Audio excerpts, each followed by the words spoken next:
Welcome. Thanks for coming. This clinic is on how to practice correctly. Yay, right? Practice is important, and if you practice the wrong thing, you're going to get better at doing the wrong thing, right? The phrase I like to use is practice makes permanent. Doesn't make perfect, because you can practice something incorrectly and make that incorrect thing permanent. So what this clinic is on is really how to structure your time, right? We all have busy schedules, but we all want to get better at the game of golf. So it's important for us to figure out, how do we spend our time? How do we practice, right? So what do you think is the most important part of the entire game of golf? Short game? Could we narrow it down even to putting? Right? If we're going to actually score well in the game of golf, we have to be good at putting. Makes sense? But if we want to strike the ball well and enjoy that part of it, we have to work on our full swing. So how do we divide our time? How do we maximize our time? How do we spend it well? That's kind of what we're talking about. So we're on the putting green, chipping green here first. We're going to talk about putting. Here's how I want you to divide it, right?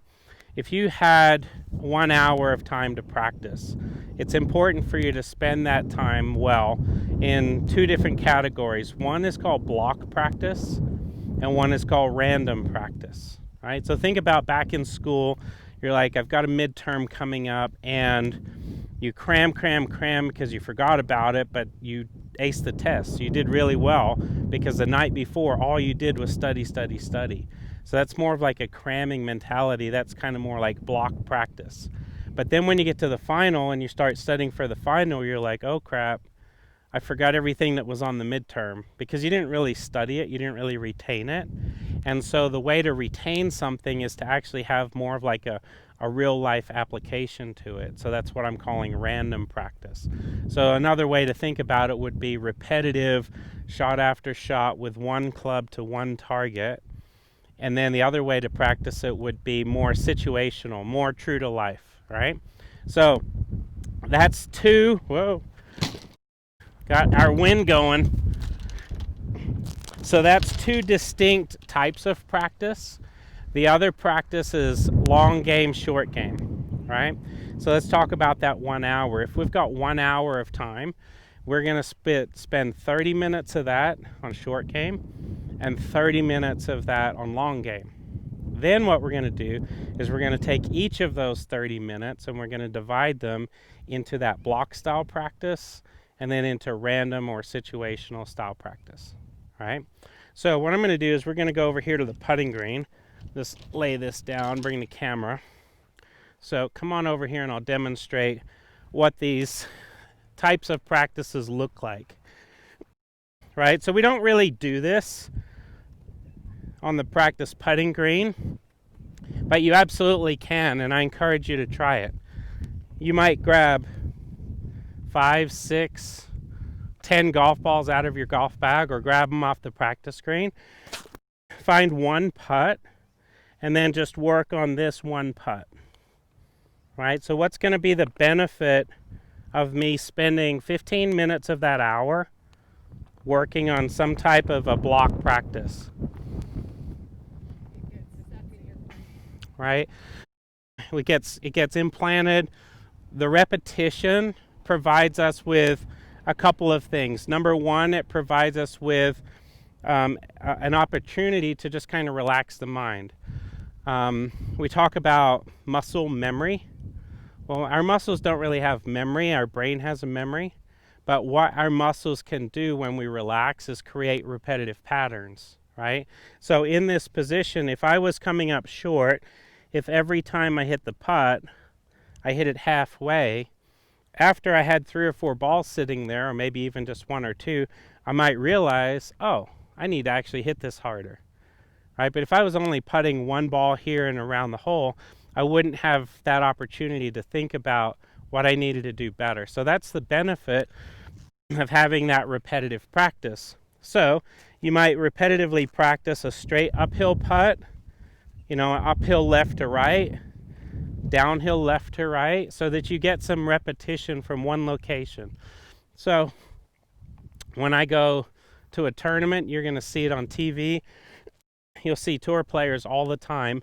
They plop down in one location. They might have a ruler.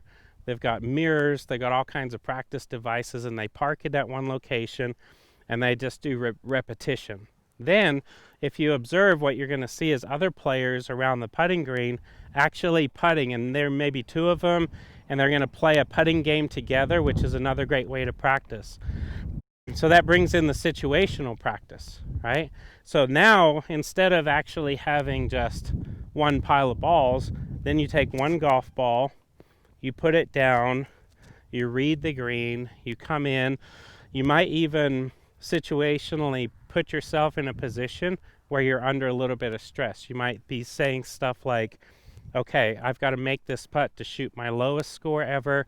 I'm on the 18th green. I've got to make this putt to break my own personal record, right? So you try to stress yourself out, try to give yourself a real life situation. Then if you've watched my green reading clinic video, you'll go through all those procedures, go through those steps, step up and hit the putt, right? So, that's the two different forms, right? So if we then carry that on to what we can do around our practice facility here, now we look down here. So typically you're going to find, a pile of golf balls right over here, right? There's probably going to be a couple down on the front. Can't quite see them from this angle. And then, you can make your way around the entire green. There's a pile of balls right there. So these are positioned around our practice green, really mostly just for logistics, right? When the staff come out, they drop a little pile of golf balls down, and then you just go up to them and you start hitting. But think of all the other different situations that you could find here that we wouldn't normally think of. You can go to the other side of that bunker and chip over the bunker to here.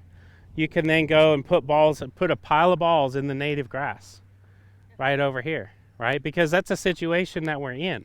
So you're trying to recreate the situations. So, when I was a little kid, I would go find spots like under trees, and I would get on my knees and I would hit shots from under trees, or I would go just past that tree. I would try to hit a little punch shot underneath the tree, bounce it across the edge of the green and on, right? And in our divided time, we might take an entire pile of balls and hit all 10 chip shots from underneath those trees. Or we might take one ball, put it in the native, chip it onto the green, get our putter, and then come and putt out, right? So there's very valuable lessons that you can learn from practicing in both styles. So random practice is situational, underneath the tree, putt out. Block practice is I'm just going to stand here underneath this tree and I'm going to hit 20 balls until I actually hit them decent, right? So you start there with the repetition, and then you move into more situational, right? So we're going to grab a club, and then we're going to take a walk down here onto the driving range. So I'm just going to grab a 8-iron. All right, so let's take a walk down here, and I'll point out some stuff as we go. Okay. How many times when you have come out here to practice, you can join us if you want. We're doing a clinic. Yeah, how to practice effectively. Come on over. Right? So here's a situation. Yeah, situationally, we can put a golf ball down here. We can plug one in the face if we want, climb down in there. So there are so many opportunities for us to practice out here. That's why we're out here learning from this class. So follow me, come on down. So we have a beautiful practice facility, but we got to figure out how to use it.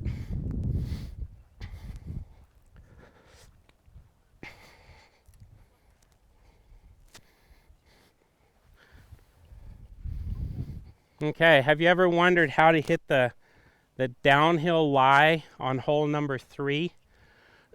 Right? You've got a fairway wood shot. and you're going to try to clear the ditch on hole 3.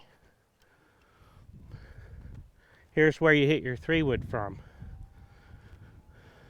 or your fairway wood or whatever, right? Obviously you got to make sure that it's safe, that you're not going to accidentally hurt somebody, but this is about the same slope right here as when you're trying to hit your second shot from a downslope over an elevated ditch, right? So you can recreate that situation right here. So grab a 3-wood, make sure it's safe, obviously, and practice from there. All right, come on over here. So this little drainage hole down here is another good one.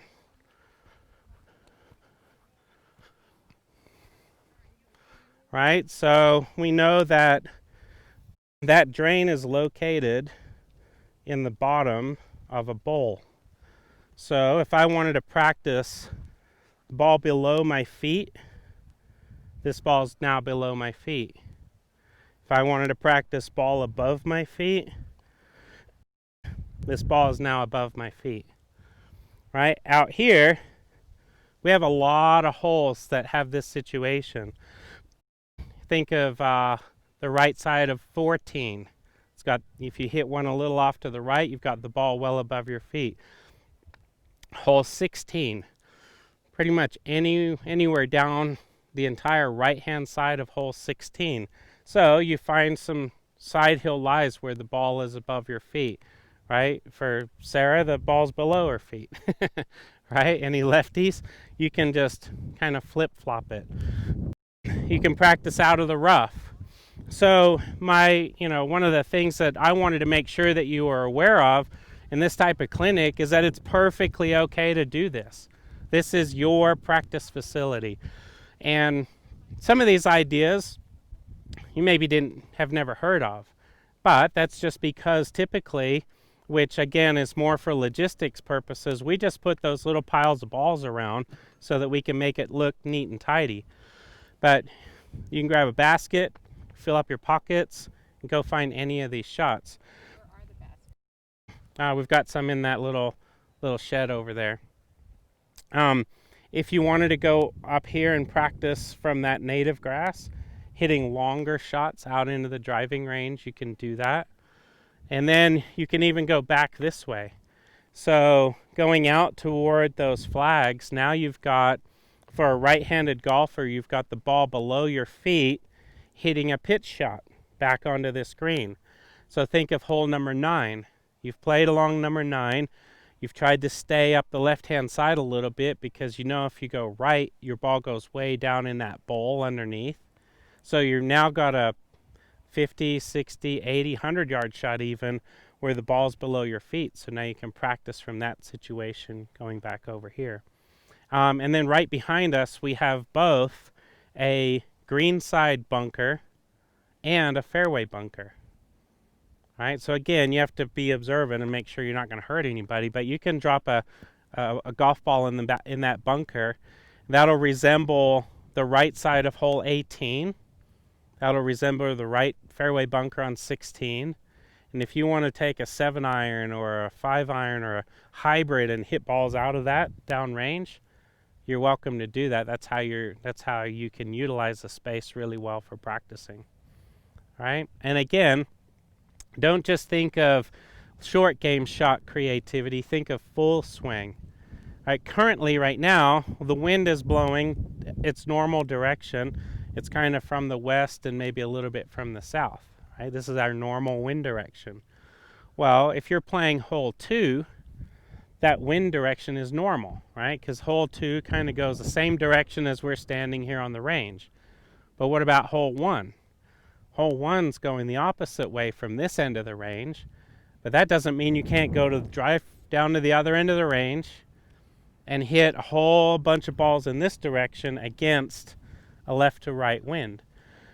So holes that are going in this direction are going to be 1, 14, 17, 18, kind of coming back this way, hole 7. These are all holes where that predominant wind is pushing left to right. You can also go over way down toward the teaching tee over there, turn and hit balls from there back almost straight into the wind. So you want to use the entire practice facility as best you can. That way you're really truly practicing. And again, you're practicing those two methods. You're practicing repetitive block practice, shot after shot after shot, same club, same target, and then situational practice. So if you really wanted to, you could kind of virtually play every hole at Glenwild from the practice facility just by, hole 1, you go down there and you hit your tee shot, and then you stay on that end of the range. You hit your approach shot into hole 1, you come back over here, drive down to this end of the range, find a spot to hit your chip, right? And then turn around here, you're on hole 2, hit your tee shot, because hole 2 is another one where your ball sits above your feet. Go down the right side of the driving range right here, simulate what it's like hitting that shot over the ravine onto number 2. Right, now you could spend the entire day playing every hole out here if you really wanted to. Or if there's one particular hole like that downhill fairway wood, 3-wood hybrid shot that you get on 3, that's a great one to grab a whole pile of balls and really figure out your stance, all that kind of stuff. So does that stir up questions, thoughts, ideas, anything that you want to share now that I can capture on the video? Okay.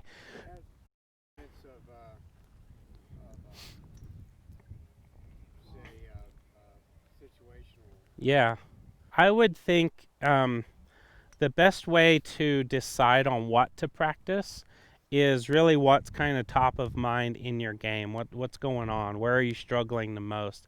And then, I would say 30 minutes might be kind of a minimum amount of practice time where you would want to optimize your efficiency there. So let's say, for example, you went out and played and you just found that hitting fairway bunker shots just where you were really struggling with that. So if you had 30 minutes of time, what I would do is I would get a pile of balls and I would put them in the bunker and pick one club like a 7-iron, and then I would practice getting out of the bunker for the first 15 minutes. And for the next 15 minutes, I would put my ball on a uphill lie, downhill lie, up against the lip, back in the bunker. I would actually continue to use the entire space for the next 15 minutes and vary clubs. So I might come up front, hit a pitching wedge out of the high lip. Then if I did it well, I would just move on to the next shot. Always give yourself, in the situational practice, only one mulligan, right? So only give yourself one do-over, because it kind of defeats the purpose if in situational practice you're doing too much repetition, right? So then I might hit out with a pitching wedge, then I might go back and take a 6-iron and try to hit out a little bit further. So if you have that amount of time, only 30 minutes, then that's how I would focus my attention, is on that one shot that I struggled with on the golf course. And then what you're hoping is you've applied the energy and the effort, kind of conquered that, hopefully, and then you go play, it's much better, and then you come to your practice session with something fresh, something new that you're struggling with. Any other thoughts or questions? Yeah, so the reason why we're out here really is I'm not standing here watching you hit a bunch of balls, because that would obviously take a lot of time to do this, but this to me is such a valuable topic, because it doesn't matter how many flat lie shots you hit on the driving range, right? Because you inevitably get out on the golf course and there's some kind of situation, it's not flat, right? So use the time here on the driving range, which is also very valuable, but use it only 50% of the time. Then that way you're really refining your game that much better. Do your repetition over here where you think, when do I get a flat lie on the golf course? The tee box.